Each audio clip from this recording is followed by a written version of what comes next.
you give yourself a little grace in real estate?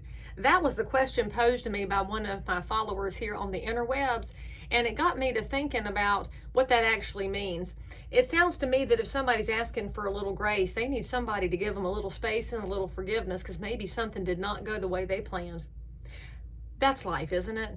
Honestly, things don't always go the way we planned. That's why I'm making this video in my office and not in my usual little study area. If you've noticed that the background is different than my usual Monday Motivators, today didn't start off the way I wanted it to.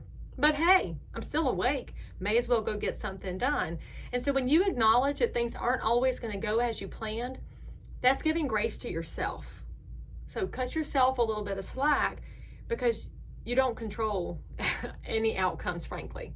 Let's think about what that means. In real estate, so many of us want to control outcomes. You want to pick a price for a listing and have it be the dead perfect price that generates the perfect sale right away. And sometimes that happens and you feel like a genius. And then the other times it doesn't happen and you feel like a moron. Those are a bit extreme. Most of us aren't geniuses when it comes to pricing because, we don't control the market. Most of us are not morons when we miss the pricing because you don't control the market. Real estate is wild because it is very inexact and very fluid. In fact, today's market is not the same as tomorrow's market, and that's why I refer to our current market conditions as weird. And when I say weird, it means today might be hot and tomorrow might be cool, the day after might be blazing, and the day after that is sideways. We have no way of knowing, and that's what you have to let go of in order to give great counsel to your buyers and sellers. Because if your buyers and sellers think that you can absolutely pinpoint the perfection on data and information, then you've sold them an incorrect picture. None of us have an exact picture of it because the real estate markets are controlled by things outside of our jurisdiction. They're controlled by financial markets. The Fed moves interest rates up and down. And then we have to think about consumer behaviors and buyer expectations. Y'all, today's buyer is wildly different than the buyer from 23 years ago when I got in the business, because back then we did not have HGTV and we also did not have text and FaceTime and all these other technology tools that have changed the interaction with houses. And so when you think about consumer behavior, we know that the communication time frame has shortened. And if you were late getting back to somebody and they yelled at you, give yourself the grace to say, I was where I was, and it's important to be where you are. Now, I also want to think about what that pricing looks like, because today's market does have, in addition to different data and different macro data and different buyer and consumer expectations, on the pricing side, today is far different than a year ago. So if I met with you to sell your house in 2022, that was probably a different conversation than we'd have in 2023, and it would vary based on your zip code and the style of your home and the price range of your home and the neighborhood and the schools and all the things that a professional realtor dials into to help you figure out what your plan is. And we can get all of that data together in the perfect plan and still miss the market because of the buyer expectations and the financial markets and the Fed. And so all these things are counteracting at all times. Give yourself the grace to acknowledge that you can't control those big things. Now, what you can control is your language and what you say to people. If you want them to give you grace, then tell them you might need some. Maybe you tell your seller, this is the data that we have. This is my best guess as to what your house will sell for, and this is my best guess as to time frame. And then if that does not work, if the buyers in the market do not accept that price and the time frames are now out of whack, go to them and say, as I told you at the time, it seemed the data sets supported us. However, things have changed because markets are fluid.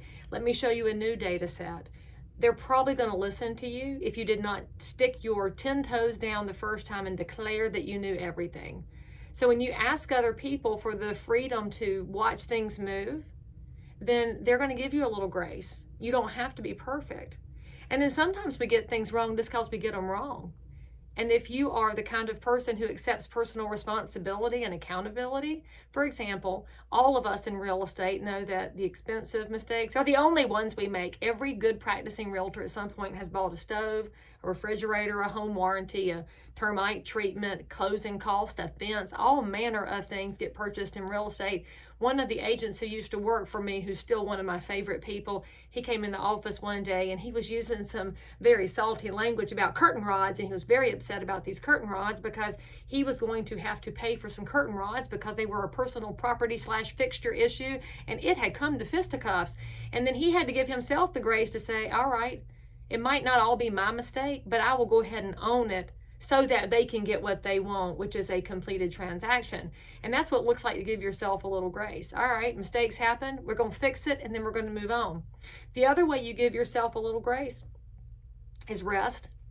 And I don't really know what's going on in your life that you told me you needed some grace, but sometimes our need for perfection and our need to overachieve is so strong that we forget to rest. You forget to take a day off. You forget to take an hour and go have lunch with a friend instead of working.